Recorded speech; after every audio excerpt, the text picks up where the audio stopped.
So, good day everyone. So, my name is Judimi Alcaraz, and for today's discussion, we are going to tackle about the Philippine as century hints. So, it is an essay written by Dr. Jose Rizal. So, the Philippine as century hints in Spanish means Filipinas dentro de 100 años. So, this essay published in La Solidaridad and starts by analyzing the various causes of the miseries suffered by the Filipino people. Dr. Jose Rizal wrote this to forecast the future of the country within and 100 years. So from the title itself, so nanatay hint og unsa ang content or sulod sa essay ni Rizal. So when we say century, so it is a period of 100 years. And hints means in the future.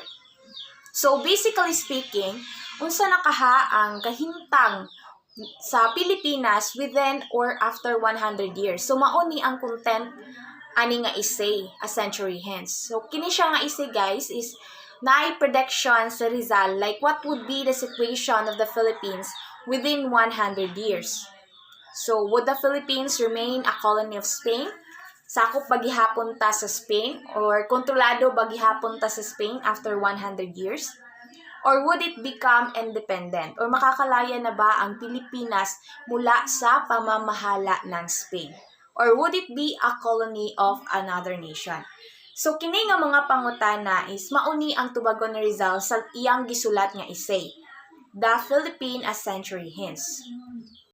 Okay, so this essay is divided into 4 parts, and with each part tackling different subjects and issues. So na siya'y upat ka parts ang essay ni Rizal, pero dili na nato siya kanang tagsa-tagsaon pa o discuss kada part kay taas na kaayo. So ako lang ni siyang i-summary overall sa sa 4 parts nga essay ni Rizal. So, this essay starts with analysis of the causes of the miseries of the people. So, one of the causes identified in this article was Spain's implementation of her military policies. So, the first part sa essay ni Rizal is the analysis of the past. So, naghatag ni siya og overview kung unsa ang mga hinungdan sa mga paghihirap ng mga Pilipino noong panahon ni Rizal. And one of the causes nga na-mention ni Rizal was Spain's implementation of her military policies. So napugos ang mga Pilipino sa una nga muapil sa military, especially katong mga kalalakihan. Kay gina-force sila, if I'm not mistaken, is gipa-appeal sila sa hukbong militar or sa Spanish Army. So eventually, katong population sa mga Pilipino that time, tong unang panahon is kanang nakwaan gyud or nabawasan nga naman kay of course diha sa gera is dili gid malikayan nga naagi mawala or maligas sa usa ka grupo. So mo to hinungdan nga ang uban pod at the same time kadto pong mga kalalakihan is nabiyaan pod nila ang ilaang mga pamilya o kadtong ilaang mga ari-arian. So kay naiwan man ang ilaang mga pamilya, so napasagdan nila tanan ang ilaang pamumuhay being a Filipino. So therefore, all phases of the Filipinos were retarded or nabawasan. Kay tungod kay gipapil sila atong sa Spanish Army. And next is the second cause of the misery. So a second cause of this misery was deterioration and disappearance of Filipino indigenous culture. So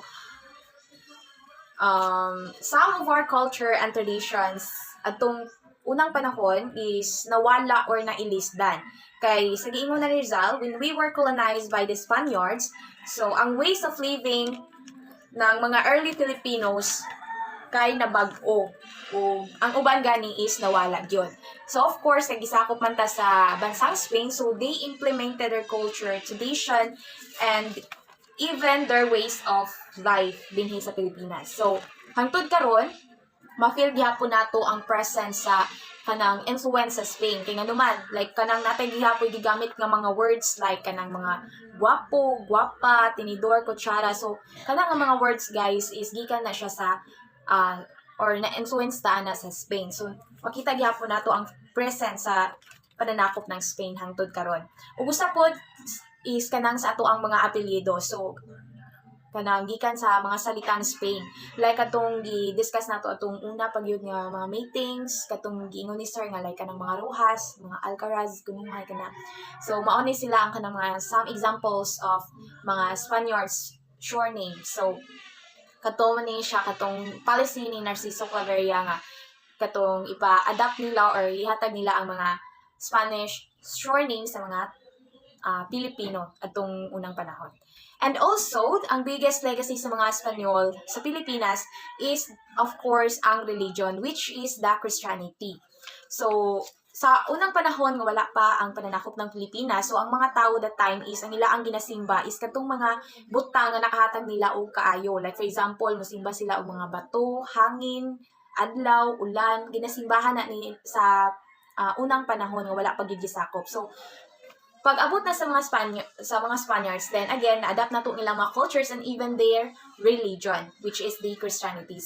Then, the third cause is of this miserable is the condition of the people was their passivity and submissiveness to the Spanish colonizers. So during the time of Spaniards, nahimong sunod-sunuran ang mga Pilipino. And they submitted faith sa mga Espanyol. So dako kayo ilaang kanang loyalty sa mga Espanyol.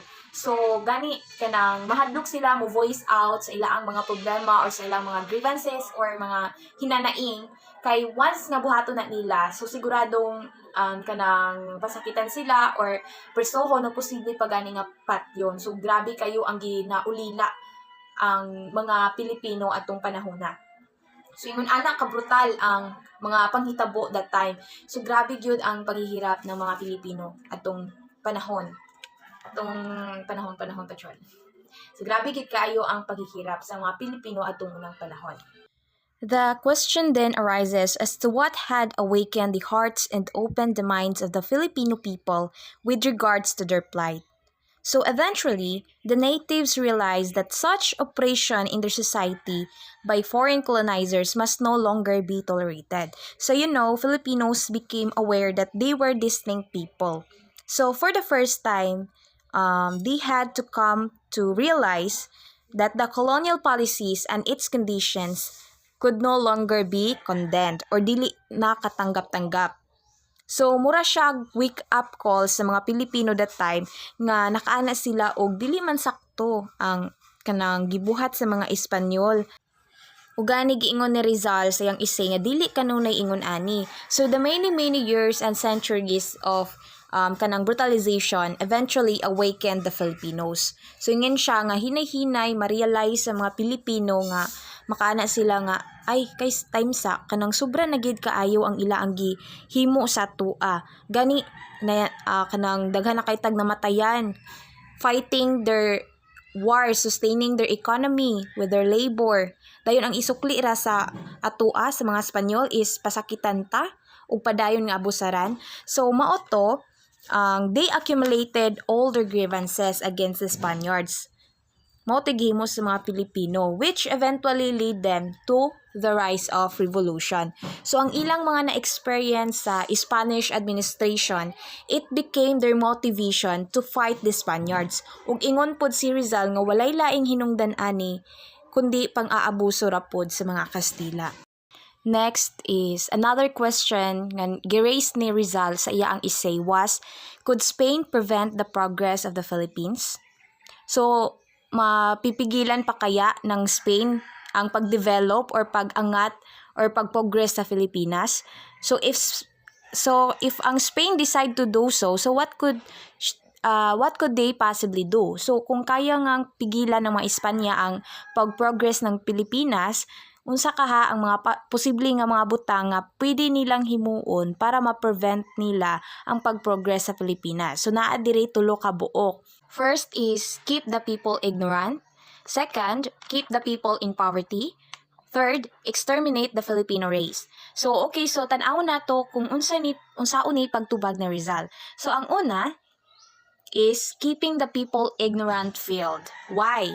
So, na-failed tong option number 1 nga posible nga himuon sa mga Espanyol. Kaya ang number 1 option is wala nag-succeed. Kaya nga naman, na nakamata or nagising ang pagmamahal ng mga Pilipino sa sarili nilang bansa, which is ang Philippines. Ug ang option number 1 na himuong ignorante ang mga Pilipino kay wala na nahimong epektibo.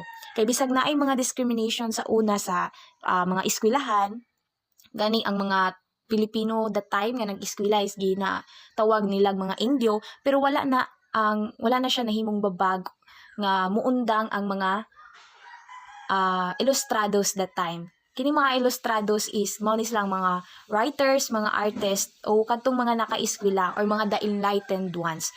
That's why nga wala gyud nahimong successful tong plano sa mga Spaniards adtong sa option number 1. So next is the option number 2. So recourse to impoverishment also failed. Why? So since majority sa mga Filipino sa una kay mga pobre, so gikwaan sila og mga katungod sa ilang mga property. Mao sad to ang nag-trigger o nag-motivate sa ila to change things. So they started exploring adventurous ideas. So na-failed na pod ang plano sa mga Spaniards sa option 2.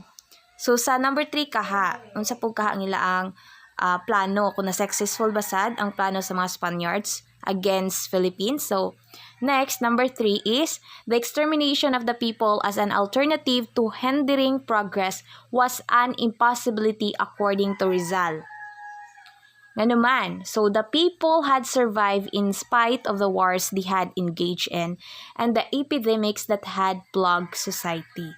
So bisan sa kadagan sa mga gera o sa mga nakakamatay na mga disease nga na-encounter sa mga Pilipino that time, so they still survive. In fact, mas mingdaghan pa sila that time. So klaro kaayo nga ang option number 3 sa mga Spaniards nga hutdon ang mga Pilipino ug walay mabilin nga Pilipino is imposible kaayo. So nas-failed gihapon ang mga Spanish ana nga plano. So kadtong tulo nga plano sa mga Spaniards against Philippines is failed siya. Wala gid siya nahimong successful. Another question nga gibutang ni Rizal sa iyang essay is, can the divide et impera or divide and rule policy still work to foster enmity between and among the natives? Rizal answered that this would no longer be effective owing to the ease of movement in the archipelago brought about by improvements of transportation. So therefore, ingon ni Rizal nga Spain has no way of blocking reforms and progress of the Philippines. So unsa may gi-imply ani? So there is no need for Spain to change her colonial policy in the Philippines.